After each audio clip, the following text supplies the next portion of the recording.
போன வாட்டியே தோத்துட்டாரு, இப்பயும் தோத்துட்டாரு. அசிங்கமாக இருக்குது ப்ரோ. டோனி கோசம் வந்தோம், எங்கே மேட்சை பார்க்கவும் விட மாட்டானுங்க. இத்தனைக்கும் எங்கே ப்ரோ ஆவடியிலேருந்து வரோம் ப்ரோ. ஆவடி தாண்டி டிக்கெட்டு 2500 ஒரு ஆளுக்கு 4 பேர். எவ்வளோ ப்ரோ? இத்தனைக்கும் பிளாக்ல வாங்கணும். இத்தனைக்கும் எங்களுக்கு எதுவுமே வரல. இத்தனைக்கும் அந்த ஏசி டிக்கெட்டு அது இது நாங்கள் ஏமாற்றிட்டாங்க. டோனி கோசம் வந்தோம். சரி, டோனியை பார்த்துட்டோம், அது வரைக்கும் சந்தோஷம் ப்ரோ. இல்லை தோத்துட்டாங்களே.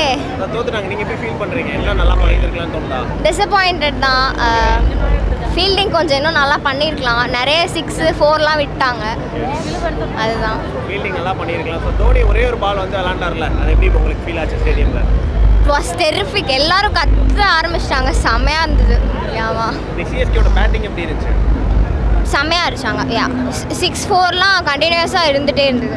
சாரி இன்னைக்கு சிஎஸ்கே எங்கே மேட்ச் லூஸ் பண்ணாங்கன்னு நினைக்கிறீங்க? இல்லை லைக் பவுலிங்கில் தான் லூஸ் பண்ணிட்டாங்க.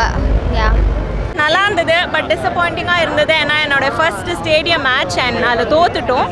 ஃபஸ்ட்டு நீங்கள் வந்து மேட்ச்சை சிஎஸ்கே தோத்துட்டாங்க, எப்படி ரொம்ப ஃபீலாக இருக்குது உங்களுக்கு? கஷ்டமாக தான் இருக்குது. மேபி கொஞ்சம் ஸ்ட்ராங்கராக ஃபீல் பண்ணியிருக்கலாம். பட் ஸ்டில் 2 செஞ்சுரி பார்த்துட்டேன். கைக்வாத் அண்ட் ஸ்டாய்னஸ் அண்ட் தலை ஒரு 4 அடிச்சாரு. ஸோ அது போதும். கொடுத்த காசுக்கு ஒர்த்தாக இருக்குது. டெஃபினட்டாக. ஓகே. ஸோ வந்து பார்த்தீங்கன்னா இன்றைக்கி நிறைய பவுலிங் வந்து சிஎஸ்கே சொதப்பிட்டாங்க. ஆமாம், நல்லாவே பண்ணி தான் நல்லா இருக்கும்னு நினைக்கிறீங்க? தெரில, இன்னும் கொஞ்சம் ஃபோக்கஸ்டாக பண்ணியிருந்தாங்கன்னா பெட்டராக இருக்கும். கொஞ்சம் ஸ்லோ ஆகிடுச்சு ஆக்சுவலி. லாஸ்ட் 2 ஓவர் ஸ்லோவாக தான் இருந்தது. அதை கொஞ்சம் நல்லா பண்ணியிருக்கலாம். But it's okay. இன்னைக்கு வந்து பார்த்தீங்கன்னா லைக் டியூ ஃபேக்டரும் அதிகமாக இருக்குது அப்படின்னு சொன்னாங்களே. ஆமாம், நல்லாவே ஹியூமிடாக இருந்தது. Maybe could be a reason. So CSK வந்து பிளே ஆஃப் போவாங்களா? கண்டிப்பாக போவோம் ப்ரோ. கண்டிப்பாக வின் பண்ணுவோம். ஐயோ, எனக்கு தோனி தெரியும். இவங்க ஃபன் பண்ணுறதுக்காக பண்ணுறாங்க, வேற ஒன்றும் இல்லை. பிடிக்கும் எனக்கு தோனி பிடிக்கணும். தோனி பிடிக்கும். ஸோ இன்னைக்கு மேட்ச் எப்படி இருந்துச்சு? கேளுங்க. ஓகே.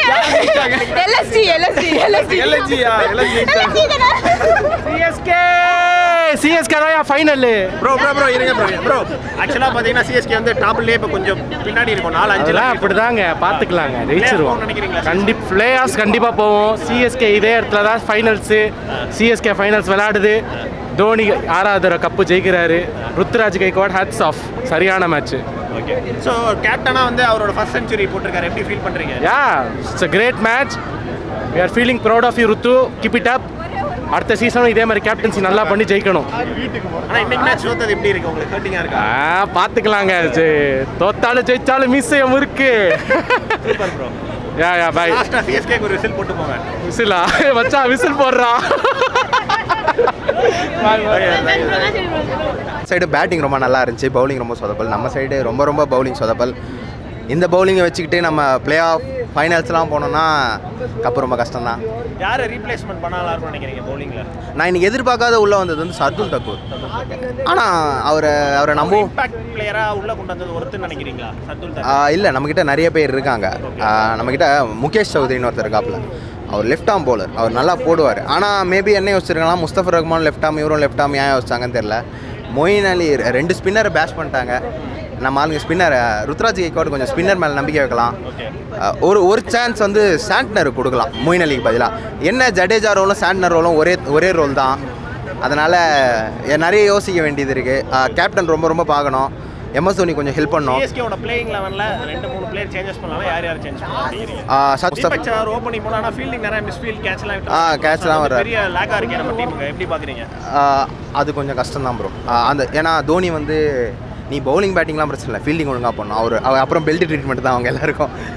கொஞ்சம் கஷ்டம் தான். ஸோ லாஸ்ட்டாக ஒரு க்யூட்டான ஒரு question. So Dhoni and Deepak சகாரோட ரிலேஷன்ஷிப் வந்து ரொம்ப பிரதர்லிவுட் ரிலேஷன். ஸோ இன்றைக்கி நிறைய மிஸ்ஃபீல்ட் கேட்ச்லாம் விட்டுப்பாங்க. ஸோ தோனி என்ன மாதிரி அட்வைஸ்லாம் கொடுப்பாரு? கூப்பிட்டு போய் உட்கார வச்சு கொட்டுவார். கண்டிப்பாக அது இருக்குது. ஏன்னா தோனி வந்து இன்ஃபீல்டில் ஃபயர் ஆக மாட்டார். பின்னாடி தான். அதெல்லாம் நிறைய பேர் சொல்லியிருக்காங்க.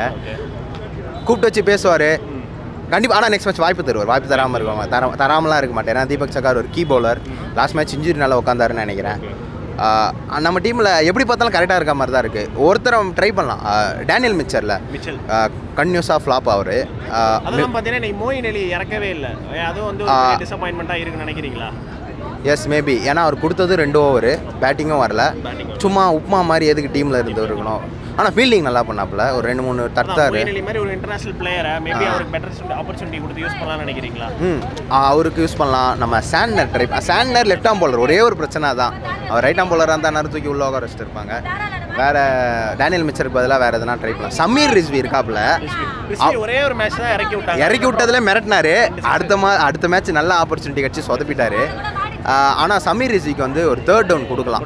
இவருக்கு மிச்சலுக்கு பதிலாக ஒரு 3rd டவுன் கொடுத்தா நல்ல ட்ரை. சிஎஸ்கே லூஸ் பண்ணதுக்கு வந்து பார்த்தீங்கன்னா ஜடேஜா வந்து கொஞ்சம் சீக்கிரமாக இறங்கிட்டார் அப்படிங்கிற மாதிரி நிறைய. ஆமாம், 19 பாலுக்கு 16 ரன்னு கொஞ்சம் டிசப்பாயின்மெண்ட். ஏன்னா தூபே நல்ல ஃபார்ம், ஜடேஜாக்கு போட்டதெல்லாம் ஸ்பின்னர். தூபே இறக்கி விட்டதா உங்களுக்கு தெரியும் என்ன கதை நடந்திருக்கும்னு. இன்னொரு 6-6 எக்ஸ்ட்ரா போயிருக்கும். அந்த 19 பாலில் நமக்கு ஒரு 40 ரன் வந்ததுன்னு வச்சிங்களேன். 40 கூட கொஞ்சம், ஒரு 35 வந்ததுனாலே இன்னும் நமக்கு தான் மேட்ச்சு. அண்ட் தென் டேனியல் மிச்சரும் ட்ரை பண்ணார், பட் அவருக்கு ஏன் தெரியல செட் ஆகலையா, எந்த கிரவுண்டுமே செட் ஆகல அவருக்கு. நம்பிக்கை தான் எல்லாம். சூப்பராக இருக்குது, ஒன்றும் பிரச்சனை இல்லை.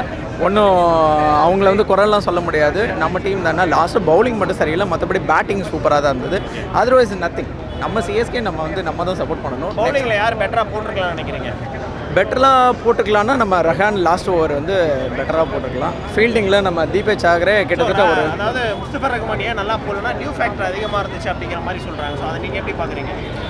இல்லை அப்படிலாம் வந்து குறை சொல்ல முடியாது. ஒரு பிளேயர் வந்து அது வந்து இது வந்து சும்மா ஒரு சாக்கு சொல்கிற மாதிரி தான் இருக்குது. அதர்வைஸ் அதெல்லாம் இல்லை. பிளேயராக தான் இருக்கணும். அவரோட பவுலிங்கில் மிஸ்டேக் அவ்வளோதான், மற்றபடி ஒன்றும் இல்லை. ஃபீல்டிங்கில் ரொம்ப சொதப்பிட்டாங்க ப்ரோ. தீபக் சகார் வந்து கேட்ச் விட்டார், பவுண்டரிஸ் நிறையா போயிடுச்சு. அது வந்து ஒன்றும் சொல்ல முடியாது, யானைக்கு அடிசாக இருக்கும் அந்த மாதிரி தான். அதர்வைஸ் நம்ம வந்து ரொம்ப இதாக தான் ஃபீல் பண்ணோம். ரொம்பலாம் லிபரலாலாம் விளாட்ல, நல்லா தான் விளாண்டாங்க. ஏதோ மிஸ்டேக் ஆகிடுச்சு. தேங்க்ஸ். நல்லா இருந்துச்சு ப்ரோ. லாஸ்ட் வரைக்கும் போயிடுச்சு. லாஸ்ட்டில் தான் கொஞ்சம் சொதப்பிட்டாங்க. மீதி மொத்தம் நல்லா இருந்துச்சு.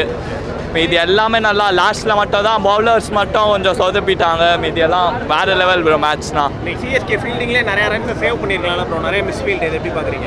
மிஸ்ஃபீல்டுன்னு சொல்ல முடியாது, ஆனால் நிறையா நல்லா இருந்துச்சு.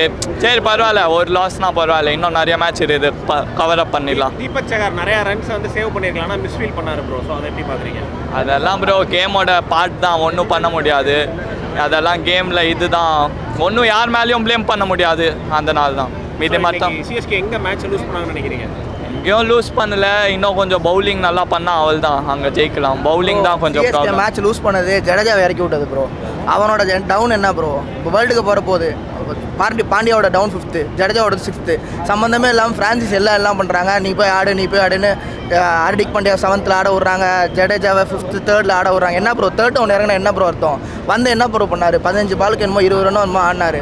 அந்த இடத்துல தான் ப்ரோ ஒன்று சமீர் ரிஸ்வி வச்சுருக்கான் ஹிட்ரு, ஒன்று மிச்சல் இருக்க இடத்துல மிச்சலுக்கு அப்புறம் வந்து மொயின் அலி இறக்கி விட்டு ஆட விட்டுட்டு அதுக்கப்புறம் டோனியோ ரிஸ்வியோ ஆட விடணும் ப்ரோ. ஜடேஜாவை வேஸ்ட் பண்ணுறாங்க ப்ரோ சீரியஸாக. ஜடேஜாவை வந்து ஒரு 5 டவுன் 6 டவுன் இறங்கி ஆட விட்டா இன்னும் எனக்கு தெரிஞ்சு இன்னொரு 10 ரன் 15 ரன் ஆடாவே வந்திருக்கும் ப்ரோ. ப்ரோ நீங்கள் ஒரு ஆள் பார்க்காதீங்க ப்ரோ. நம்ம மற்ற நல்லா Deshpande first over second over நல்லா தான் போட்டிருந்தாரு, மொதல் ஓவர் நல்லா போட்டிருந்தார். இது பேல எல்லாருமே 220 ரன் 230 ரன் நல்லா தான் ஆடுறாங்க. பவுலர்ஸ் மேலே குத்தமே சொல்ல முடியாது. நீ ஒன்ட்ட பேட்டிங் ஆடுற 8 விக்கெட்டுக்கு 8-9 விக்கெட்டுக்கு ஆட ஹிட்ரு மட்டுமே இருக்காங்க. யூஸ் பண்ணி டோனி யூஸ் பண்ணுற லாஸ்ட் 3 பால் யூஸ் பண்ணுற 17வது விக்கெட் விழுறப்ப நீ வந்து யூஸ் பண்ணலாம்ல ப்ரோ. அதுக்கு முன்னாடி ஜடேஜா இறக்கி விட்டு தேவையில்லாமல் அந்த 20 ரன் ஷாட் தான் ப்ரோ இப்போ மேட்ச் தோத்ததுக்கான காரணமே. என்ஜாய் பண்ணோம், நல்லா இருந்துச்சு. செகண்ட் ஹாஃப் வந்து கொஞ்சம் ஃபீல்டிங் டிசப்பாயிண்ட் ஆகிடுச்சு. ஒரு 6th வந்து ஜஹார் தடுக்க வேண்டியது, அதை விட்டார். அட்லீஸ்ட் பிடிக்கலாம்னு தள்ளி விட்டுருக்கலாம். அப்புறம் பவுண்டரியில் 4 விட்டார். அதை பண்ணி தான் மேட்ச் கண்டிப்பாக டர்ன் அவுட் ஆயிருக்கும். தோனியோட 4 வந்ததுக்கு தோனியோட 4 தான் என்ஜாய் பண்ணோம். அது மாதிரி துபேயோட 50, ருத்ராஜோட 100 என்ஜாயபிளாக இருந்துச்சு. அடுத்த மேட்ச்சில் செம்மையாக கம்பேக் கொடுப்போம்னு நினைக்கிறேன். ப்ரோ இப்போ தீபக் சகார் தோனியோட ரிலேஷன் பார்த்தீங்கன்னா பிரதர்ஹுட் ரிலேஷன் மாதிரி. ஆமாம், தீபக் சகார் இப்போ நிறைய ஃபீல்டில் மிஸ்டேக் பண்ணுறாருல. ஆமாம், என்ன மாதிரி மேபி இந்த மேட்ச்க்கு அப்புறம் கண்டிப்பாக சீரியஸாக அட்வைஸ் பண்ணுவார். மேபி என்ன கேட்டிங்கன்னா அவர் இம்பாக்ட் பிளேயராக கொண்டு வந்து வெறும் போலிங் மட்டும் போட்டு அமுச்சு விட்டுறலாம். ஃபீல்டிங் கண்டிப்பாக அவாய்ட் பண்ணிவிட்டு நம்ம அடுத்த SRH மேட்ச் வராது. ஸோ கண்டிப்பாக இன்னும் கொஞ்சம் பெட்டராக பர்ஃபார்ம் பண்ணணும். அது இல்லாமல் இன்னொரு நீங்கள் இம்பார்ட்டண்டான டிசிஷன் என்னன்னா ரவீந்திரா வந்து பிளேயிங் லெவலில். ஆமாம், ஆக்சுவலாக ரவீந்திரா ஒரு கடந்த ஒரு 2 மேட்ச்சில் வந்து ஃபார்மில் இல்லை. மேபி அவருக்கு இன்னொரு சான்ஸ் கொடுக்கணும். ஏன்னா இஸ் வேல்யூபிள் பிளேயர். கண்டிப்பாக அவருக்கு வாய்ப்பு கொடுக்கணும். அடுத்த மேட்ச் நல்லா பர்ஃபார்ம் பண்ணுவார். தேங்க்யூ. நல்லா அடித்தாங்க. அவங்களும் அடித்தாங்க, நம்மளும் அடித்தான். நம்ம அங்கே தோத்துருச்சு, இங்கே லக்னோவில் தோத்துருச்சு. இங்கே ஜெயிக்கணும்னு ஒரு நம்பிக்கை வந்தோம், தோத்துருச்சு. இங்கேயும் மேட்ச் எதனால தோத்துச்சுன்னு நினைக்கிறீங்க ப்ரோ? மேட்ச்சு அதான் அது தெரியல ப்ரோ. மேட்ச்சு பரவாயில்ல நல்லா அடிச்சு. சிவம் டூவே இதெல்லாம் நல்லா அடித்தாங்க. ஒரு நல்ல கேம் தான், இல்லைன்னு சொல்ல முடியாது. பவுலர்ஸும் நம்ம குறை சொல்ல முடியாது, பேட்ஸ்மேனையும் குறை சொல்ல முடியாது. பிகாஸ் ஆஃப் டியூ ரொம்ப அதிகம் அதனால். பட் ஈவன் அவங்க 12 ஓவர்ஸ் 12 to 13 ஓவர்ஸ் வரைக்கும் ரொம்ப கண்ட்ரோலாக இருந்தாங்க. பட் இந்த 14-15 மிடில் ஓவர்ஸில் வந்து அவங்க ரொம்ப எக்ஸ்பென்சிவாக போய் எல்லாருமே வந்து அதனால் மிஸ்ஃபீல்டிங் நிறையா வந்துருச்சு எக்கச்சக்கமாக. ஸோ அதனால் வந்து நம்ம தோற்றோம். அதுவும் இல்லாமல் சொன்னீங்களா ப்ரோ, முன்னாடி மேட்ச்சில் டியூ ஃபேக்டர் இருந்துச்சு, இந்த மேட்ச்சில் தான் நிறையா வந்துச்சு. பட் இந்த மேட்ச்சில் ரொம்ப இன்றைக்கி தெரிஞ்சு. பட் சென்னையில் இந்த அளவுக்கு யாருமே எதிர்பார்க்காத அளவுக்கு இன்றைக்கி இருந்துச்சு. ஸோ அதனால் அவங்களோட மிஸ்ஃபீல்டிங் அதிகமாக 4s 6 எல்லாமே வந்திருக்கு. மிஸ்லி கேட்ச்சு அதெல்லாம் சேர்த்தனால வந்து ரொம்ப மேட்ச்சில் பட் வெரி இன்டெட் நல்லா இருந்தது. இவருக்கு இதான் முதல் லாஸு, அது எனக்கு சந்தோஷமாக இருக்குது. இவர் வந்த மேட்ச் எல்லாம் ஜெயிச்சிருக்கானுங்க, ஆனால் இன்றைக்கி ஃபஸ்ட் டைம் இவர் தோற்றுருக்கானுங்க. பட் அவங்க நல்லா பேட்டிங் ஆடினாங்க. ஸோ இன்றைக்கி வந்து சதுல் தாக்கர் வந்து இம்பாக்ட் பிளேயராக பவுலிங்கை உள்ளே எடுத்துகிட்டு வந்தாங்க ப்ரோ. ஸோ அது வந்து ஒரு நல்ல டிசிஷன் நீங்கள் நினைக்கிறீங்களா? நல்லாவும் போயிருக்கலாம், பேடாகவும் போயிருக்கலாம்னு நான் நினைக்கிறேன். பட் பவுலிங் வாஸ் ரொம்ப மீடியாக்கராக தான் போட்டாங்க. ஏன்னா only Pathirana and Mustafizur contain பண்ணார். பட் லாஸ்ட் ஓவர் 17 ரொம்ப டிஃபிகல்ட் இப்போ இருக்கிற மாடர்ன் T20 கிரிக்கெட்டெல்லாம். அவங்க ஃபஸ்ட்டு நீங்கள் ஃபீல்டிங் ரன் ரேட்டை வந்து இன்னும் கொஞ்சம் கண்ட்ரோல் பண்ணியிருக்கலாம் அப்படின்னு தோணுச்சா அவங்களுக்கு? ஏன்னா சிஎஸ்கே வந்து லக்னோட ரன் ரேட்டை இன்னுமே கொஞ்சம் அதிகமாக வச்சிருக்கலாம் அப்படின்னு தோணுச்சா உங்களுக்கு? இல்லை விவர் 10 ரன் ஷார்ட். லைக் ஆல்ரெடி அவங்க இப்போ ஃபீல்டிங் போகிறா தான் பண்ணாங்க, 2-3 கேட்ச்லாம் ட்ராப் பண்ணியிருந்தாங்க. அதுக்கப்புறம் நம்ம ஃபீல்டிங் இம்ப்ரூவ் பண்ணியிருந்துருக்கலாம், அங்கே தான் லைக் லேக் ஆகிருந்தது. அப்புறம் டியூ வேறு எங்கே போட்டால் லென்த் பால் போட்டு அடிச்சு போட்டான். ஸ்டாயினிஸ் சிங்கிள் ஹேண்டட் எடுத்துகிட்டு போவான், நான் நினச்சே பார்க்கல. ஃபயர் ஆடிட்டான். ஃபைனலாக ஸ்டேடியமில் மேட்ச் பார்க்க எக்ஸ்பீரியன்ஸ் எப்படி இருந்துச்சு? Always wonderful mass. தலை தான். என் ஃபர்ஸ்ட் மேட்ச்சு ரொம்ப நல்லா இருந்துச்சு. தோத்தது தான் ஒரு இது பரவாயில்ல. ஆனால் இந்த தோனியோட என்ட்ரி அந்த டெசிமல் கேட்க தான் வந்தோம். ஹாப்பியாக இருக்குது. ஃபஸ்ட் டைம் ஃபீல் பண்ணோம். அந்த ஒரு டெசிமல் அந்த சாங் எல்லாம் டிஜே எல்லாமே நல்லா இருந்துச்சு. ஸோ மிச்சல் என்ன சொல்லியிருக்காருன்னா வந்து டோனியோட என்ட்ரி வரும்போது அப்படியே வந்து ஸ்டேடியமே ரொம்ப அந்த அதிர்ச்சி, அப்படியே ஸ்டேடியம் காதே பேருங்கிற மாதிரி அந்த மாதிரி சவுண்டு ஃபீல் பண்ணிருக்கு. ஸோ எல்லா கிரிக்கெட் பிளேயர்ஸுமே டோனியோட என்ட்ரி பற்றி பேசுகிறாங்க. ஸோ அதை எப்படி பார்க்குறீங்க? அது ரொம்ப பெருமையாக இருக்குது. ஏன்னா அதை விட அந்த என்ட்ரிக்காக நாங்கள் எல்லாம் வெயிட் பண்ணோம். அவ்வளோ இது அதுக்கு நல்ல ஒர்த்தான என்ட்ரி போதும்.